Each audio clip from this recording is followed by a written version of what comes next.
오늘 말씀의 제목은 용서하시는 예수님입니다. 용서하시는 예수님.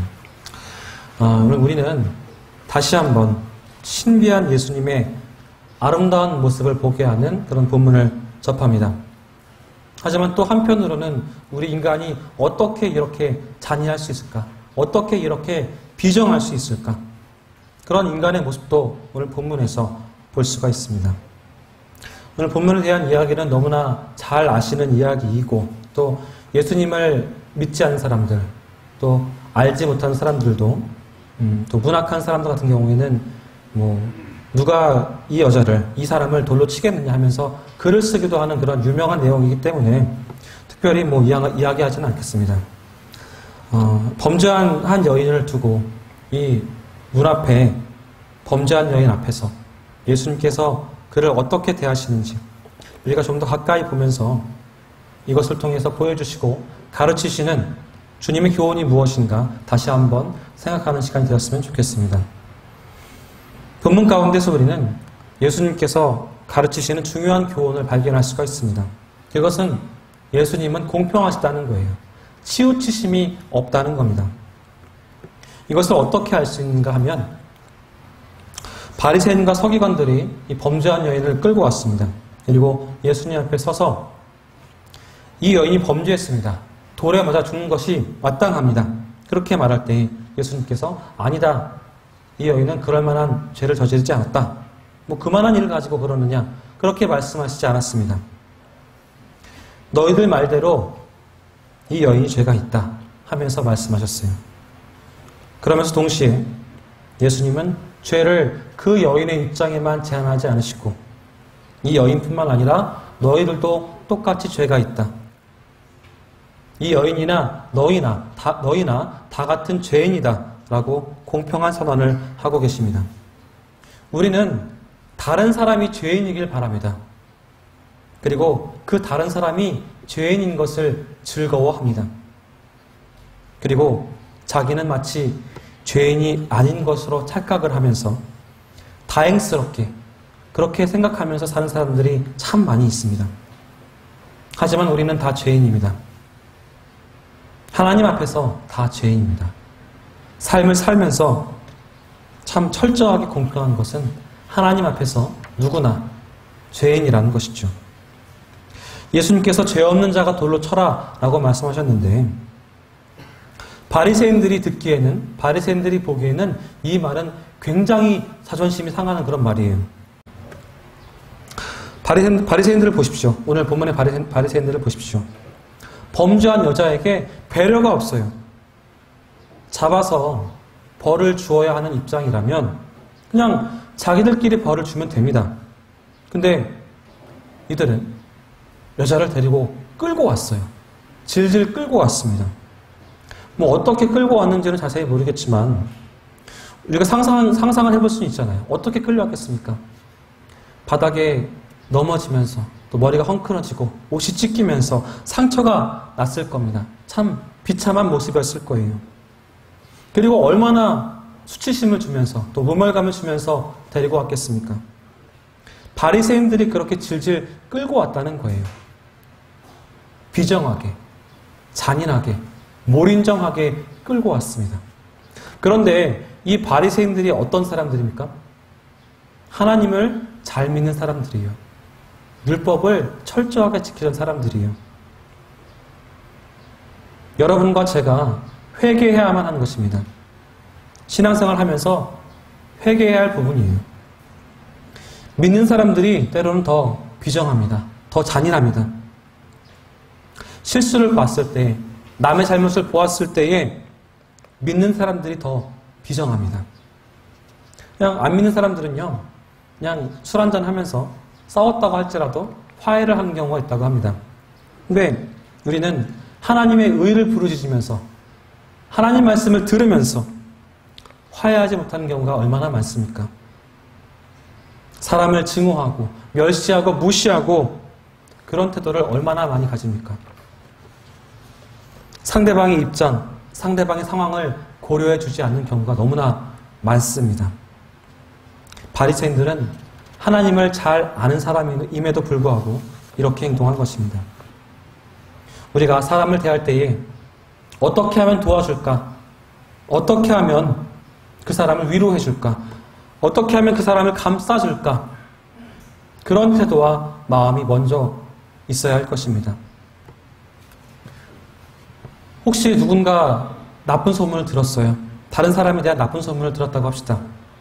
그러면 오 그래? 그러면서 나팔을 부는 것이 아니라 어떻게 하면 그 사람을 감싸줄 수 있을까? 어떻게 하면 위로해 줄 수 있을까?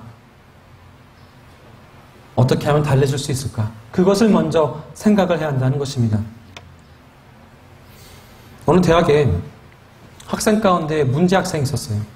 불량 학생이 아니라 학생운동 같은 것을 많이 해서 교수님이 걱정을 하신 거예요.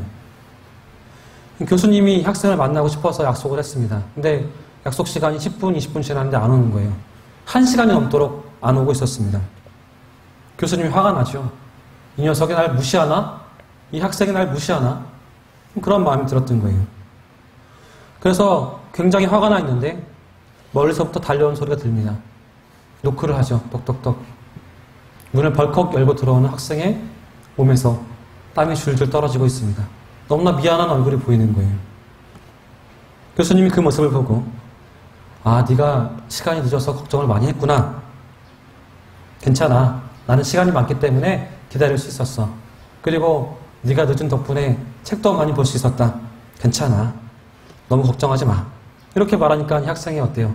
기분이 풀어지는 것이죠. 마음이 풀어지는 것입니다. 그래서 좀 어쩌면 아주 어렵게 할 수 있는 그런 이야기도 잘 풀려나갔다는 그런 이야기입니다. 만약에 이 교수님이 너 나를 무시해? 교수를 무시하는 거야? 그렇게 언성을 높이고 이 학생을 꾸중했다면 이 학생이 어떻게 됐을까요? 잘 모르겠습니다. 교회에서도 잘못하시는 분들이 있습니다. 또 지각하시는 분들이 있어요. 얼마나 바쁘고 피곤하시면 지각하겠습니까? 뭐 이해는 됩니다. 하지만 고쳐야 하는 것이죠. 지각을 하시는 분들은요. 와, 다행이다. 우리 목사님은 이해해 주시네. 사정을 봐주시는구나. 뭐 그렇게 여기시면 안 됩니다. 습관적으로 5분 늦으시는 분들은요. 5분 더 빨리 나오십시오. 늦잠 주무시는 분들은 그 전날에 일찍 주무세요. 만약에 어떤 분이 늦어서 마음이 막 콩닥콩닥 뛰고 불안한 마음으로 달려왔어요. 예배를 드려야 할 텐데, 빨리 드려야 하는데 그런 마음으로 막 달려오는데 안내하시던 장로님이 호통을 치시는 거예요. 땡! 그러면서 늦으면 어떡합니까? 그러면 은혜 받으러 온 그런 마음이 어때요? 싹 달아나는 거예요. 에이, 내가 안 오고 말지. 그럴 수 있는 겁니다. 사람에 대한 최우선적인 태도는 사랑과 자비와 동정, 그리고 위로하는 마음이어야 할 것입니다. 예수님은 바로 이런 것들을 먼저 가지셨어요. 그리고 보여주셨습니다. 그래서 이 여인을 돌에 맞지 않도록 보호해 주시고 너를 돌로 치려는 사람들이 어디 있느냐 물으시고 없습니다 하니까 뭐라 그러시는 거예요? 나도 너를 정죄하지 않겠다. 예수님은 정죄할 자격이 있으신 분입니다. 그럼에도 불구하고 자격이 있으신 분이 그 자격을 포기하고 정죄하지 않겠다라고 말씀하시는 거예요. 그리고 주님은 아주 강한 말씀으로 마무리하십니다. 가서 다시 죄를 범하지 말아라. 가서 다시 죄를 범하지 말라는 이 말씀은 무엇을 의미합니까? 너에게 집행유예로 기회를 한 번 더 주는 거야. 원래 너는 오늘 돌에 맞아서 죽어야 하는 것인데 한 번 더 기회를 주는 것이니까 가서 다시는 죄를 범하지 말라라고 말씀하시는 것입니다. 이 말씀을 연이어서 생각을 해보면 무슨 말씀을 하시겠습니까? 첫 번째 기회에서 너는 실패했지만 두 번째 기회를 준다. 두 번째 기회에서는 반드시 새롭게 살아야 한다라고 말씀하시는 거예요. 여러분, 우리가 그리스도인이 되었다라고 하는 것은, 예수를 믿는다라고 하는 것은, 용서받은 사람이 되었다라고 하는 것은 하나님으로부터 제2의 기회를 받은 것입니다. 이것을 남용해서는 안 됩니다. 오용해서는 안 돼요. 악용해서는 안 됩니다. 정신 차리시고 이 두 번째 기회를 놓치시면 안 됩니다. 동시에 이것은 무엇을 말하는 것입니까? 삶에 있어서 새로운 도전을 주시는 것입니다. 그렇게 살 수는 없지 않느냐? 이렇게 살 수는 없지 않느냐? 새로운 삶을 살아야 한다. 과감하게 결단하라고 말씀하고 계시는 겁니다. 여기 가늠하다가 붙잡혀온 이 여인에게 주님께서 주시는 다시는 범죄하지 말라. 이 말씀은 그대로 계속 살 수는 없지 않느냐. 새로운 마음 가지고 새롭게 살아라 라고 하시는 그런 애절한 마음이 담겨 있는 거예요. 그리고 주님께서 이렇게 말씀하시는 것은 이 여인을, 우리를 믿고 계시는 것입니다. 믿어주시는 거예요.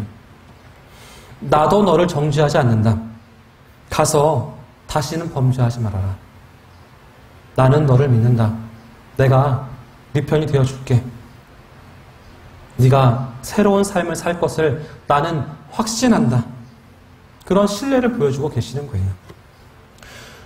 여러분, 혹시 여러분 아이들 가운데 속썩이고 또 가출하고 말썽 부리는 그런 사람이 있습니까? 그런 아이들이 있습니까? 그런 아이를 볼 때마다 또 그런 일을 할 때마다 그 아이를 붙잡고 이렇게 말씀하십시오. 나는 너를 믿는다. 하나님을 믿듯이 나는 너를 믿는다. 네가 하나님의 자녀로 또 내 아들로 내 딸로 반드시 내게 돌아올 것으로 나는 너를 믿는다. 매우 중요한 말입니다. 만약에 너는 틀려 먹었다고, 날 때부터 틀려 먹었다고, 넌 원래 그런 놈이야, 그런 아이야, 그렇게 이야기한다면 그 아이가 어떻게 되겠습니까? 빗나가고 삐뚤어지고 잘못되는 것이죠. 생각해 보십시오. 이 범죄한 여인을 어떻게 믿어주겠습니까? 범죄한 여인을 어떻게 믿어줘요? 하지만 예수님은 그럼에도 불구하고 사랑으로 이 여인을 믿어주셨어요. 그리고 동시에 경고하시는 것입니다. 이것을 악용해서는 안 됩니다. 주님께서 주시는 두 번째 기회를 악용해서는 안 될 것입니다. 말씀 가운데 더 중요한 부분이 있습니다. 이것은 이 여인의 문제가 어떻게 해결되었는가 하는 거예요. 그들이 이 말씀을 듣고 양심의 가책을 느껴 어른으로 시작하여 젊은이까지 하나씩 나가고 오직 예수와 그 가운데 섰는 여자만 남았더라. 예수님과 여인 어떻게 만난 거예요? 1대1 만남이죠. 1대1 만남, 이것이 문제 해결의 시작입니다.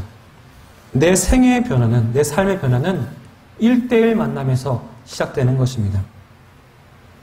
예수님과 1대1로 대면하세요. 인격적으로 만나세요. 여러분 한 분 한 분이 예수님을 영접하신 경험이 있으십니까? 그래서 예수님 앞에서 나는 죄인입니다 고백하면서 그분을 영접한 경험이 있으십니까? 이것이 없기 때문에 신앙생활을 하시면서도 별 의미 없이 교회만 왔다 갔다 하시는 거예요. 사업을 아주 잘 병행해서 성공한 사람이 있었습니다. 이분이 주변에 있는 친구들이 다 예수를 믿기 때문에 그냥 친구들 따라서 끌려 나온 거예요. 교회에 끌려 나왔어요. 그러다가 어떻게 다니다가 교회 3년을 다니게 되고 또 집사 직분을 받게 되었습니다. 근데 이분 마음속에 고민이 생겼습니다. 그것은 예수를 만난 경험이 없다는 거예요. 다른 사람들은 나는 죄인입니다 그렇게 고백을 하는데 이 사람은 그게 안 되는 거예요. 내가 왜 죄인이야? 나는 집사도 됐고 또 사업도 성공했고 다른 사람들 다 부러워하는 그런 사람인데 내가 왜 죄인이야? 그런 생각이 드는 거예요. 그 생각이 계속해서 깊어지게 되고 마음속에 낙담이 되었습니다. 낙심이 되었어요. 그러다가 하루는 교회로 밤에 늦게 교회로 향하게 됩니다. 교회 가서 아무도 없는 그런 캄캄한 자리에 앉아서 기도를 하게 되었어요. 하나님, 내가 내 자신이 죄인임을 깨닫게 되고 당신을 영접할 때까지 이 자리에서 떠나지 않겠습니다. 밤새 하나님께 기도했어요.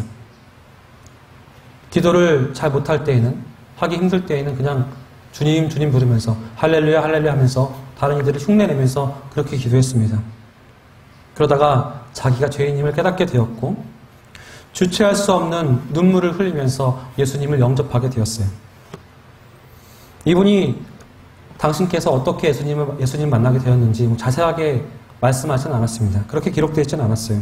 근데 이분 말씀에 보면, 이분 기록에 보면 자기가 1대1로 예수님 만나서 나는 죄인입니다. 내가 주님을 영접합니다. 내가 회개합니다.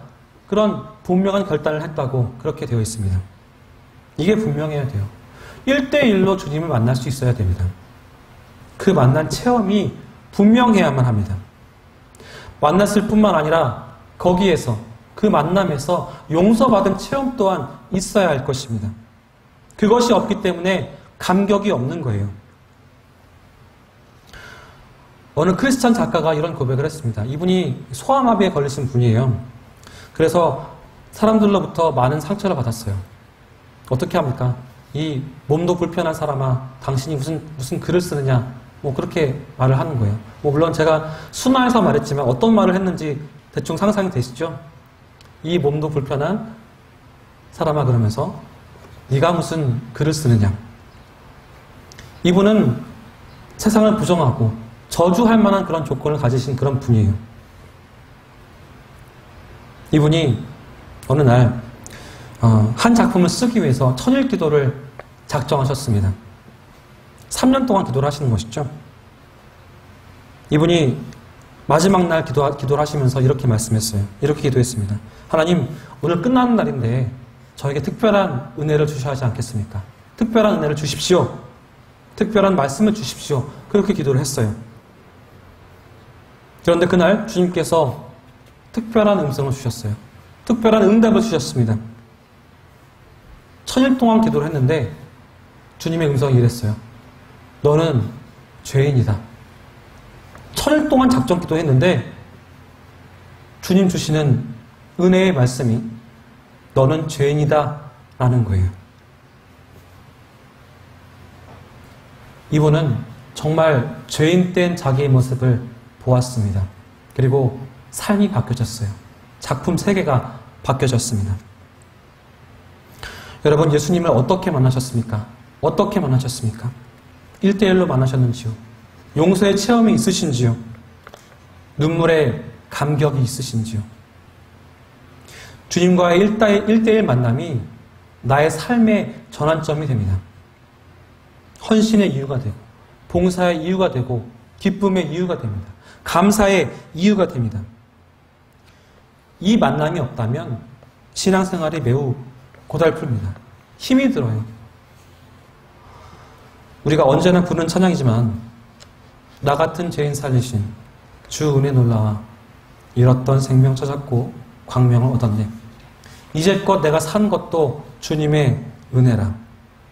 이 찬양은 언제나 우리의 고백일 수밖에 없습니다. 이것이 우리 속에 분명해서 우리를 긍휼히 여기시고 용서하시는 주님의 모습을 재확인하고 살아야 하는 것입니다. 그 사랑과 용서 가운데에서 승리할 수가 있는 거예요. 주님 만났을 때에 거기 거룩함이 있고 주님 만났을 때에 주님의 온유함을 접할 수가 있는 겁니다. 주님의 용서함이 그 가운데에 있는 것입니다. 범죄한 여인을 용서하시는 주님 모습 속에서 감사한 마음으로 믿음의 다짐을 새롭게 하시는 여러분 되시기 바랍니다. 기도합니다. 온 천지 만물을 말씀으로 창조하고 다스리시는 하나님 아버지의 무한하신 사랑하심과 우리를 살리기 위해 십자가에 달리시고 피 흘리시고 찢기신 예수 그리스도의 은혜와 성령께서 이루어주시는 교제가 오늘 예배하고 돌아가는 사랑하는 성도들 위해 지금부터 영원까지 함께 하시기를 간절히 축원하옵나이다. 아멘.